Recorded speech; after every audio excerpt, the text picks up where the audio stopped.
Olá, seja muito bem-vindo ao ambiente de culto online da Igreja Red. Se é a sua primeira vez aqui, muito bem-vindo. E se você já faz parte dessa família, é muito bom te reencontrar aqui também.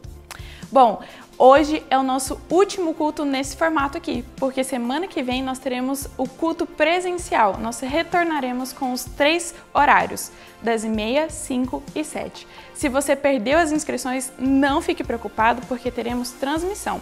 E se você quer fazer parte dele presencialmente num outro dia, fique atento às nossas redes sociais, porque por lá nós vamos divulgar o link de inscrição. E se você tem alguma dúvida sobre isso, é só mandar um WhatsApp pra gente no número que aparece aqui na tela. Ah, e mais um detalhe, hoje é um dia muito especial porque teremos ceia, então prepare os seus elementos e prepare o coração para essa mensagem especial com Washington.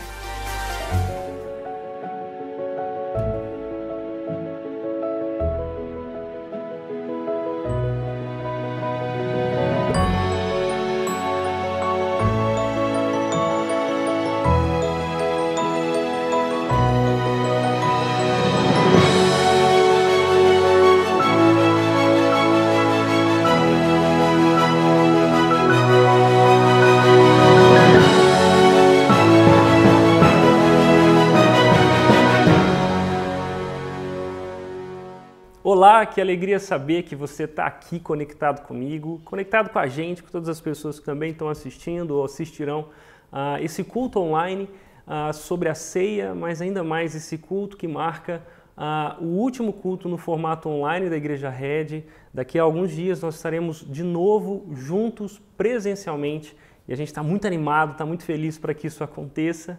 E como é especial ter você aqui com a gente e com a sua família também.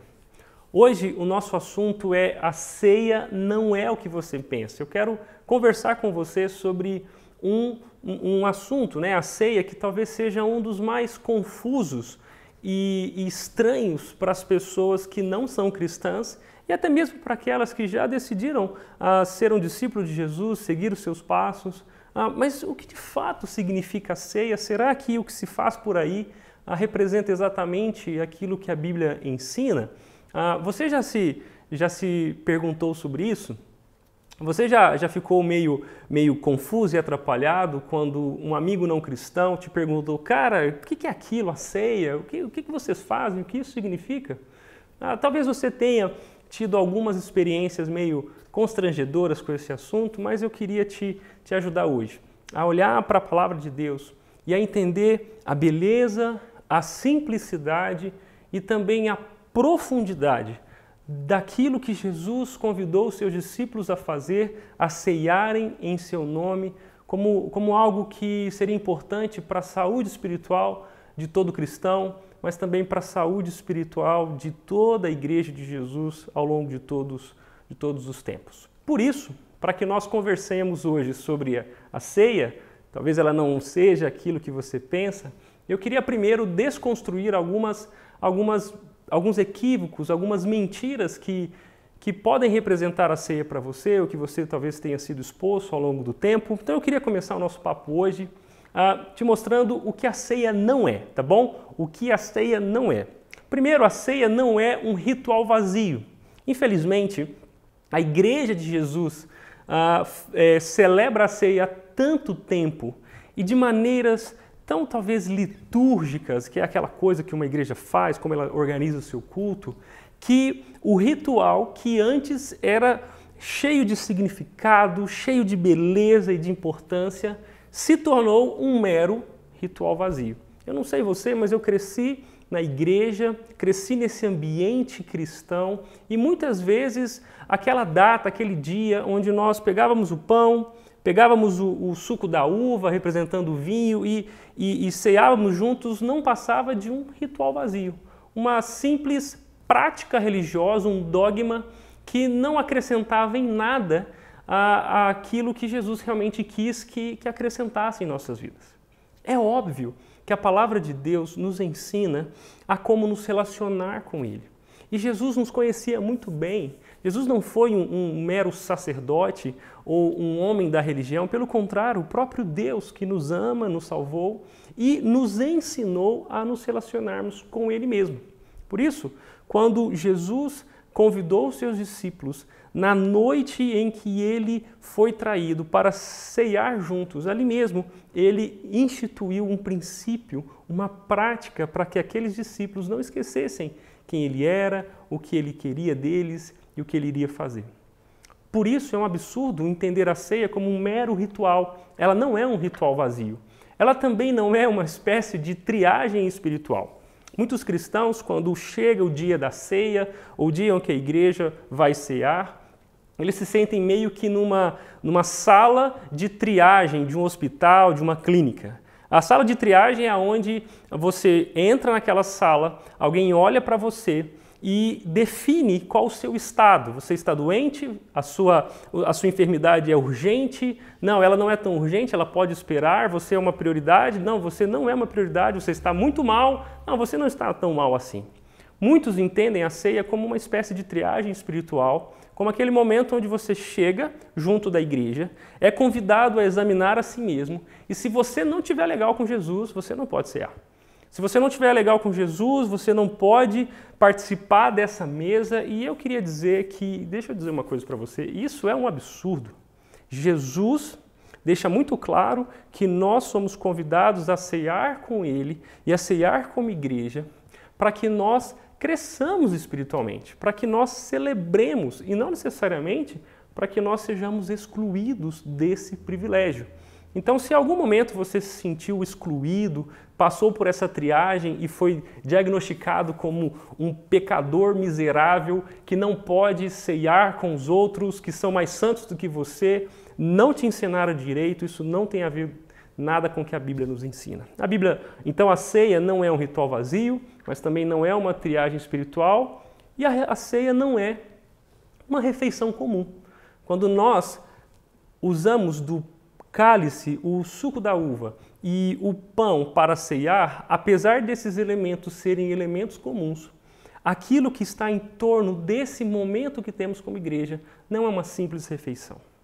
Desde sempre, a Igreja de Jesus se reunia num momento especial para comer juntos, e naquela refeição, aquilo que era simplesmente um pão e um vinho, ou comidas e bebidas, na verdade era um grande momento de culto a Deus, momento didático, de aprendizagem, de reconciliação entre pessoas, de esperança e encorajamento. Por isso, o que nós estamos fazendo aqui hoje, eu espero que você tenha reunido pessoas aí ao seu redor, seus irmãos em Cristo, com o suco da uva, com o pão, que essa não seja uma simples refeição, um simples tira-gosto, mas na verdade um momento especial de crescimento espiritual.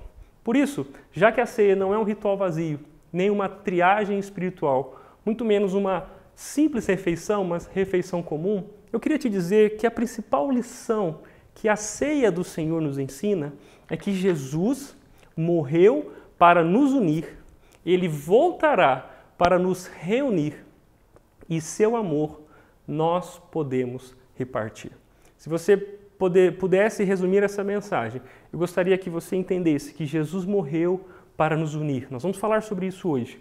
Que Ele voltará para nos reunir, e a ceia também nos ensina sobre isso. Mas que, sobretudo hoje, o seu amor, o amor que Ele nos concedeu na cruz, nós podemos repartir. Eu queria que você aprendesse isso hoje. E o texto que nós vamos usar é o texto de 1 Coríntios, capítulo 11. O apóstolo Paulo, escreveu algumas recomendações para a igreja de Corinto, que estava fazendo uma baderna com essa coisa chamada ceia. Lá era um caos naquela igreja, eles não entenderam nada, e esse é o primeiro texto que o Novo Testamento registrou a respeito da ceia do Senhor, até mesmo antes dos próprios evangelhos. É o primeiro registro que nós temos de algo que nos ensina a respeito da ceia, e eu queria ler alguns versos e te ensinar pelo menos 3 coisas que a ceia representa, que a ceia significa, que ela é útil para nós hoje.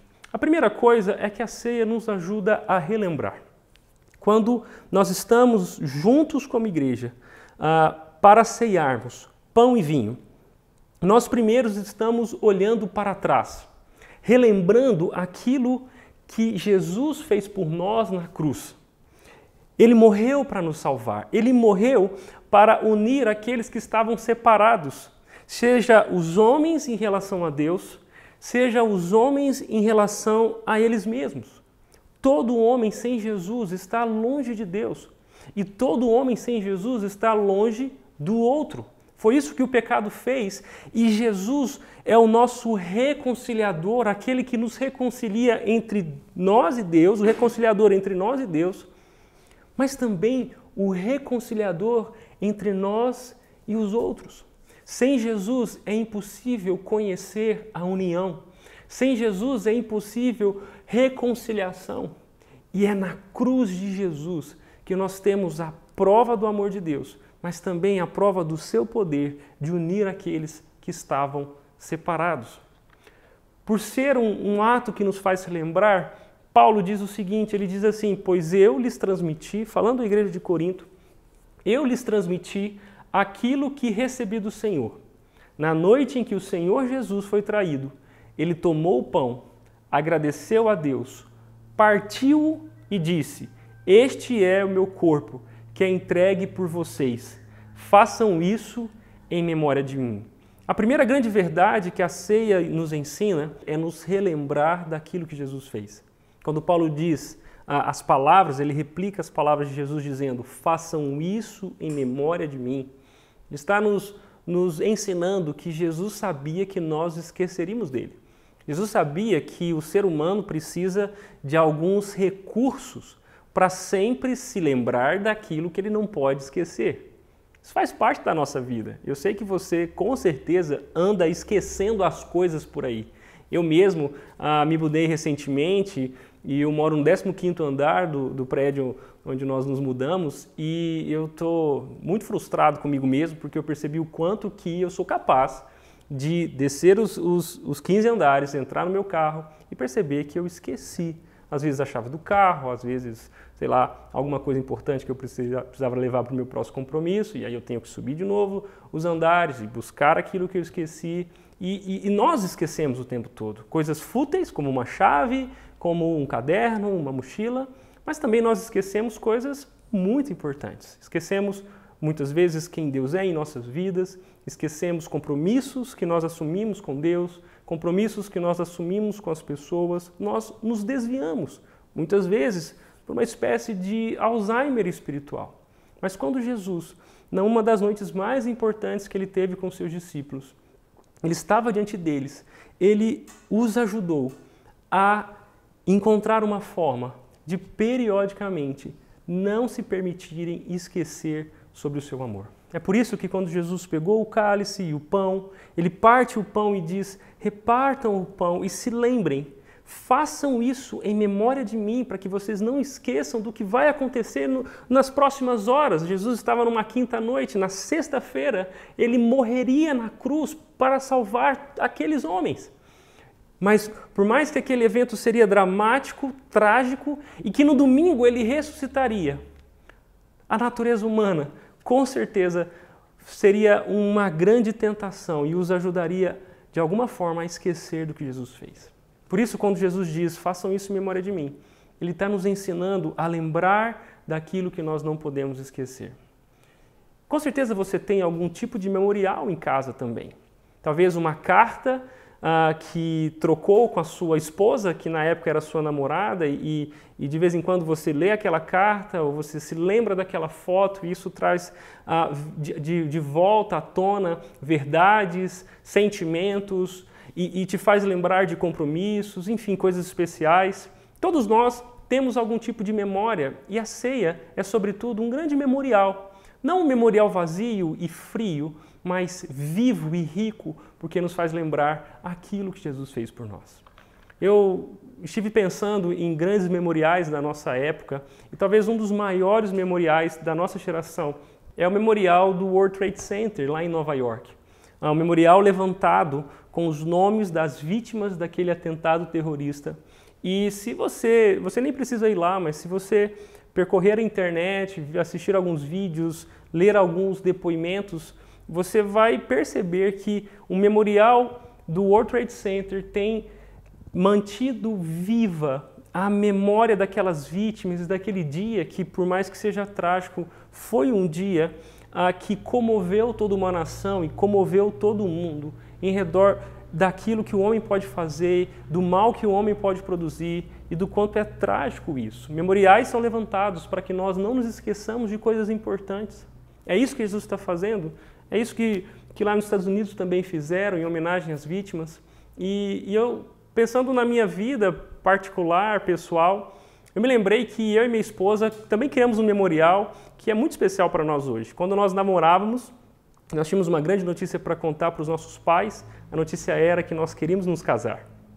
E para aquele almoço que nós preparamos para contar essa notícia, eu e a Laís decidimos cozinhar para os nossos pais e nós pegamos um frango, um filé de frango, juntamos com requeijão, colocamos creme de cebola, uma refeição bem simples, mas nós batizamos aquela refeição de primeiro, porque seria a primeira refeição que nós estaríamos fazendo juntos.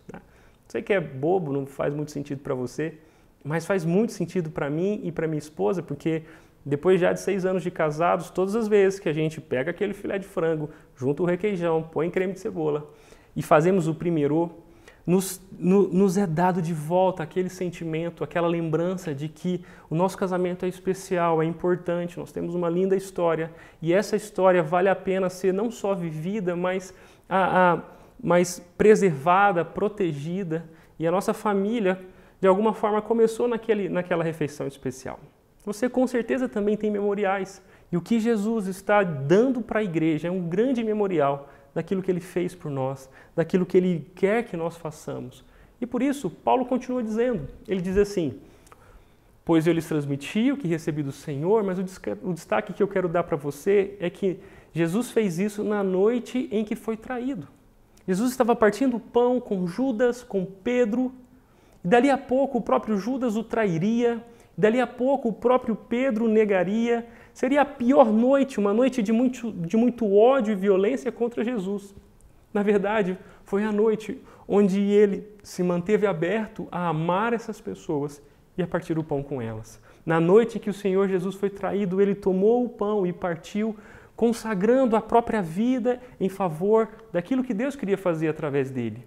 E ele partiu e disse, façam isso em memória de mim. A ceia nos ajuda a relembrar o que Jesus fez por nós, porque ela nos lembra que Jesus entregou-se a si mesmo, partiu o seu corpo e compartilhou quem ele era com cada um de nós.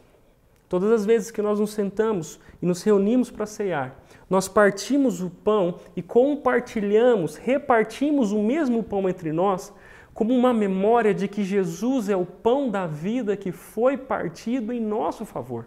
Ele se separou do próprio Pai, ele enfrentou a morte para que nós pudéssemos sermos saciados com a sua vida e não só isso, mas também repartirmos uns com os outros aquilo que recebemos de Deus. Essa é um memorial muito didático. E se você está aí com o seu elemento, o pão e o vinho, junto com pessoas, eu queria que você não descartasse essa beleza de repartir o pão nesse significado, nessa intenção de se lembrar que o pão da vida foi partido para que nós fôssemos alimentados e que, alimentados por ele, nós nunca mais tivéssemos fome. Essa é uma refeição importante, especial. Façam isso em memória de mim, é o que Jesus diz.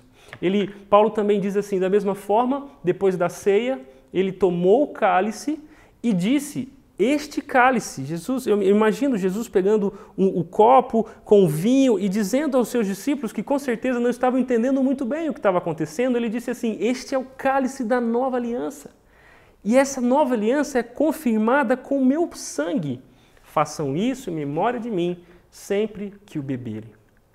Se o pão representa o corpo de Jesus, que foi partido para nos salvar, o cálice representa o sangue de Jesus, que foi derramado, inaugurando uma nova forma de se relacionar com Deus. A nova aliança consagrada, confirmada pelo sangue de Jesus. É a nova aliança onde não existem mais sacerdotes, onde não existem mais códigos e leis, onde o amor de Deus está espalhado por todos e todos podem, pela fé em Jesus, se tornarem filhos de Deus. A nova aliança é a aliança debaixo da qual nós estamos hoje. Se a ceia foi celebrada numa Páscoa, como você pode aprender com Mateus, com Lucas, se a ceia foi celebrada numa Páscoa, Jesus está dizendo que tudo que o Antigo Testamento ensinava a respeito da refeição de Páscoa, que era para que os israelitas se lembrassem da libertação que Deus promoveu a eles, do Egito, da escravidão, agora a ceia da igreja é a celebração da libertação do pecado que Deus nos concedeu através da morte do Cordeiro Jesus em nosso lugar. Por isso é muito especial que quando você estiver reunido com a sua família, hoje ceando, e sempre quando nós estivermos reunidos como igreja, nós nos lembremos dessa certeza, do pão que representa o corpo e foi partido por nós, mas do sangue de Jesus, representado no cálice, que é o sangue da nova aliança, a consumação da obra de Deus para nos salvar.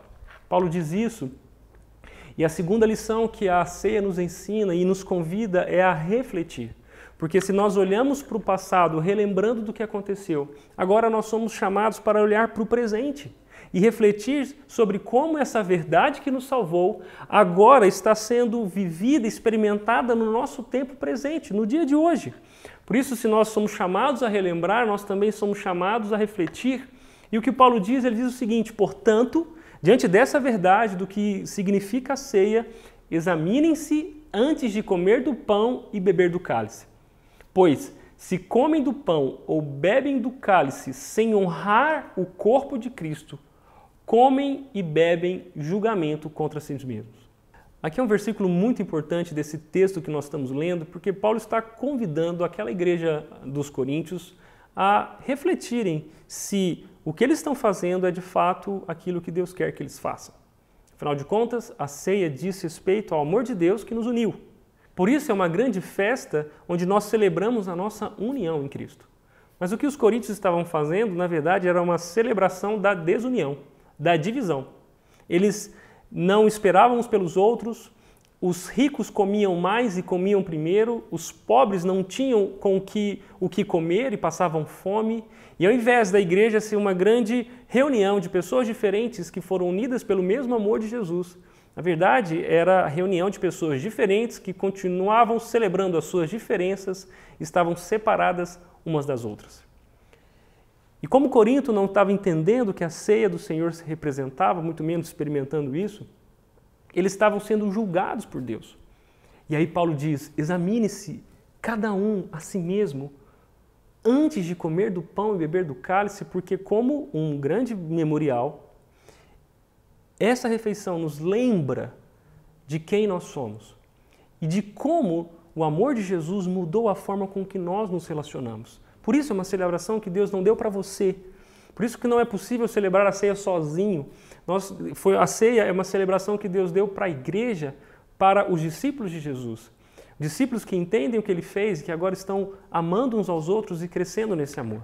Paulo continua dizendo, assim, quem come do pão ou bebe do cálice do Senhor indignamente é culpado de pecar contra o corpo e o sangue do Senhor.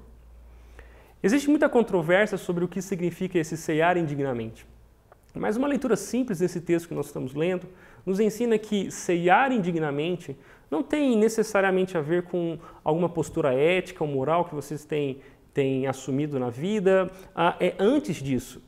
Ceiar indignamente é você ceiar com seu irmão sem estar reconciliado com ele. O ceiar indignamente aqui de Corinto é essa má compreensão ou essa não compreensão do que significa a ceia e do quanto ela é uma celebração da união que Deus nos deu em Cristo. Eu me lembro de várias pessoas que conheci ao longo da vida que no dia da ceia eles não tomavam a ceia.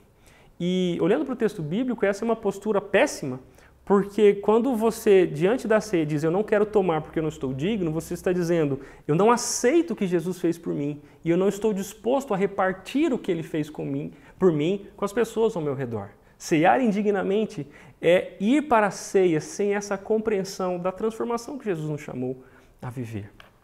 O que Paulo continua dizendo aos coríntios eu não posso elogiá-los, pois quando vocês se reúnem, vocês fazem mais mal do que bem, porque ao invés de ser uma celebração da união, na verdade é uma celebração da divisão que existe entre vocês. É um absurdo nós, como cristãos, dizermos que amamos a Deus e ceiarmos juntos, mas estarmos em briga uns com os outros. É um absurdo um marido e uma esposa ceiarem como irmãos em Cristo, mas não estarem reconciliados dentro de casa. É um absurdo amigos que dizem confiar em Jesus e amá-lo de todo o coração, virem para a ceia e ceiarem juntos, mas não resolverem as suas diferenças, não perdoar, não confessar os seus pecados. A ceia é um grande convite para que nós nos reunamos em torno do amor de Jesus e sejamos transformados por esse amor. O que Paulo nos ensina aqui é que aqueles coríntios que não estavam discernindo o corpo de Cristo, estavam profanando essa verdade do Evangelho. Quando eles se reuniram, eles não estavam interessados de fato na ceia do Senhor. Eles estavam interessados na própria ceia. E o que eles faziam? Alguns de vocês se apressam em comer a própria refeição, como resultado, alguns passam fome enquanto os outros ficam embriagados. Uma imagem mentirosa do que Deus fez, do que Deus deu para a sua igreja através do amor de Jesus e da ceia. Por isso, Paulo diz, muitos de vocês estão fracos e doentes e alguns até adormeceram, que é uma palavra bonita para dizer até alguns morreram. Se examinássemos a nós mesmos, não seríamos julgados dessa maneira. O que Paulo está dizendo aqui é que, de alguma forma, aquela igreja que não estava celebrando a ceia, conforme Jesus mesmo a ensinou, que não estava vivendo de acordo com a vontade de Deus, estava experimentando uma espécie de disciplina de Deus. Eles estavam doentes, alguns já haviam morrido, porque eles não estavam vivendo de acordo com a vontade de Deus. Eles não estavam sendo úteis ao propósito de Deus no mundo, que é usar a sua igreja como um testemunho do seu amor, como um testemunho do seu poder, como uma agência, um lugar onde Deus pode ser visto, conhecido, reconhecido e aprendido. Aquela igreja estava perdendo a sua utilidade para Deus. Nós também perdemos a nossa utilidade para Deus quando nós recebemos aquilo que Ele fez por nós, mas nós não nos regozijamos, nós não nos alegramos e muito menos repartimos aos outros aquilo que Deus nos deu. Que utilidade Deus tem encontrado em você hoje? Que utilidade as coisas que Deus tem compartilhado com você, feito na sua vida? Que utilidade a salvação de Jesus em você tem tido nas mãos do próprio Deus? Essa é uma pergunta que a ceia nos ensina a pensar. Eu espero que você seja útil, eu espero que você reparta, refletindo bem o que o amor de Jesus fez por nós, fez por você. Uma terceira lição que a ceia nos ensina é que ela nos ensina a responder ao que Jesus fez por nós. Paulo diz assim aos Coríntios, porque cada vez que vocês comem desse pão e bebem desse cálice, anunciam a morte do Senhor até que Ele venha. Se nós olhamos para trás e nos lembramos do que Deus fez por nós na cruz de Cristo, e se nós olhamos para o presente e em como temos respondido ao que Jesus fez, a ceia também é um momento que nos ensina a olhar para frente e a responder com confiança e esperança à certeza de que Jesus voltará, nos reunirá para si e nós viveremos para sempre com Ele. Toda vez que nós comemos do pão juntos e nós bebemos desse cálice, nós estamos anunciando que Jesus morreu, mas essa morte de Jesus não foi o último episódio, Ele ressuscitou e Ele voltará. A grande promessa que aqueles discípulos receberam naquela noite onde Jesus celebrou a última ceia com eles, foi de que ele não tomaria de novo do suco da uva, da videira, até que o reino dele chegasse e juntos, enfim, ele pudesse fazer isso com todos nós. Essa é uma esperança que nós temos, a esperança de que Jesus voltará, por isso a ceia não é um rito fúnebre, não é uma celebração da morte, mas é uma celebração da esperança. Jesus tinha várias coisas para ensinar aos discípulos. Ele fez várias coisas enquanto estava com eles. Ele ressuscitou mortos, ele curou doentes, ele ensinou coisas fantásticas, mas só a respeito apenas da sua morte que ele instituiu uma espécie de ritual, para que os discípulos se lembrassem principalmente da sua morte, porque a sua morte é o centro da sua obra e é tudo que alguém que precisa entender. Por que Jesus morreu? Que significado isso tem para nós? Jesus deseja que nós nos lembremos que Ele morreu para pagar os nossos pecados e que Ele ressuscitou sendo o próprio Deus e vencendo a morte, nos garantindo a salvação que Ele mesmo quer que nós tenhamos.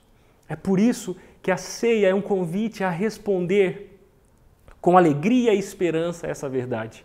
É por isso que no momento de ceia você pode refletir como está vivendo diante de Deus e não só refletir, mas a responder positivamente a esse amor de Deus, pedindo perdão para as pessoas que você tem ofendido, perdoando aquelas pessoas que te ofenderam, procurando construir, edificar relacionamentos mais saudáveis com os que estão à sua volta, sendo grato a Deus pela igreja, essa reunião de pessoas diferentes que foram amadas pelo mesmo Deus e salvas pelo esse mesmo amor.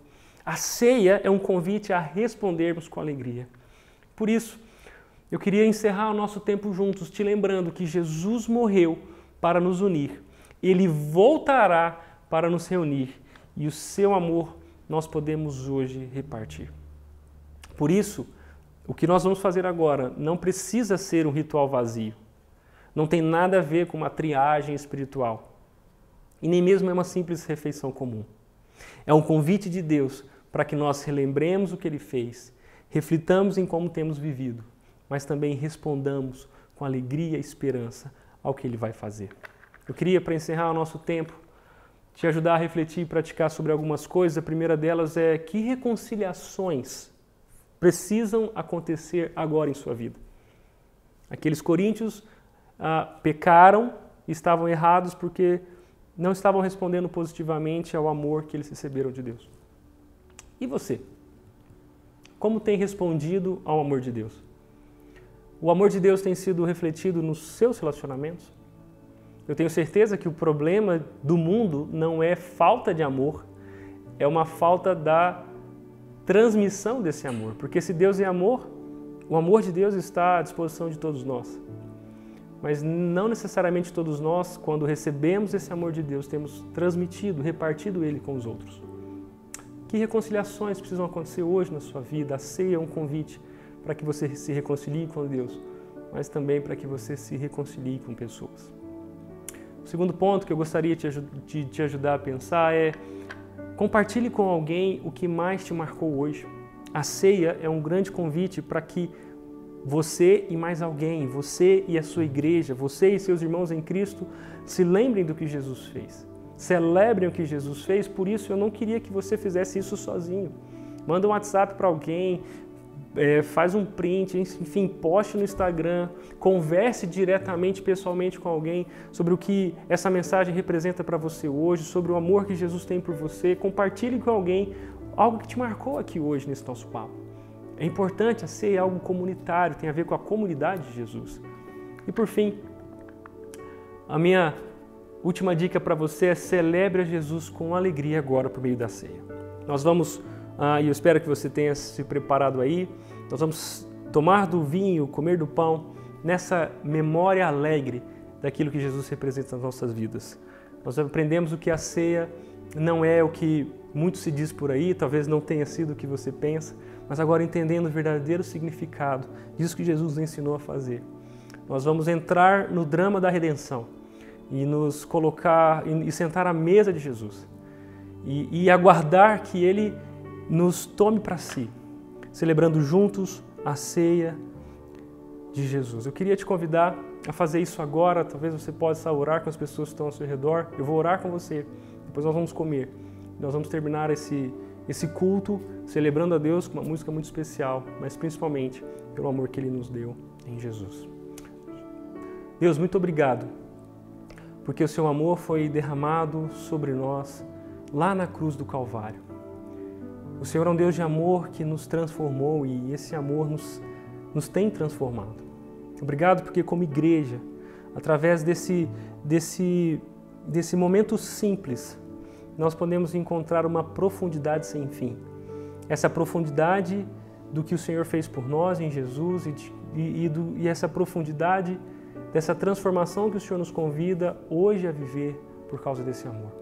Obrigado porque o corpo de Jesus, sem pecado algum, foi pregado na cruz para que nós, os pecadores, pudéssemos ser perdoados. Obrigado porque pelas dores de Jesus, hoje nós temos cura. Obrigado que pelo seu sacrifício de Jesus, hoje nós somos perdoados. Obrigado também porque o sangue de Jesus, o sangue puro do Cordeiro que o Senhor ofereceu a nós, foi vertido. E se ele não tivesse sido derramado, hoje nós estaríamos separados do Senhor. Obrigado porque Jesus morreu, obrigado porque o seu sangue foi derramado e hoje nós temos uma viva esperança. Que hoje eu e todas essas pessoas que estão reunidas em torno dessa verdade possamos celebrar o seu amor com alegria, na esperança que nós temos de que o Senhor voltará, que Jesus estará de novo conosco e presencialmente nós estaremos ceando com alegria as bodas do Cordeiro, essa festa linda que o Senhor preparou para a eternidade toda, onde nós experimentaremos em nós a consumação da sua salvação. Nós fazemos isso com alegria, apresentando ao Senhor as nossas vidas e é em nome de Jesus, o nosso Salvador, que a gente faz isso. Amém? E agora eu queria que você pegasse aí do pão, nós vamos pegar o pão como Jesus ensinou, aquele pão que foi partido e a gente pode comer em memória dele.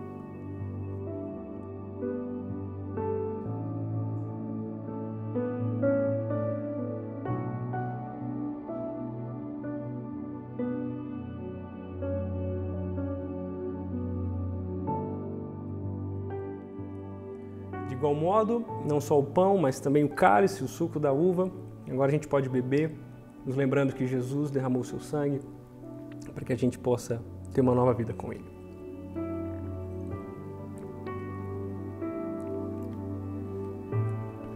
Eu espero que esse momento tenha sido especial para você e que a partir de hoje nós possamos não só celebrar a ceia, mas celebrar a Jesus com todo o nosso coração e com toda a nossa vida. E se Deus quiser, daqui a pouquinho a gente pode estar juntos lá na rede, celebrando esse amor que nos transformou.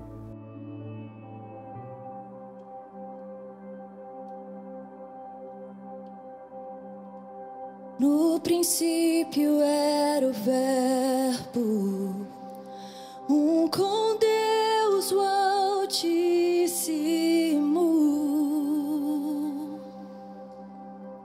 Na criação mostrou sua glória,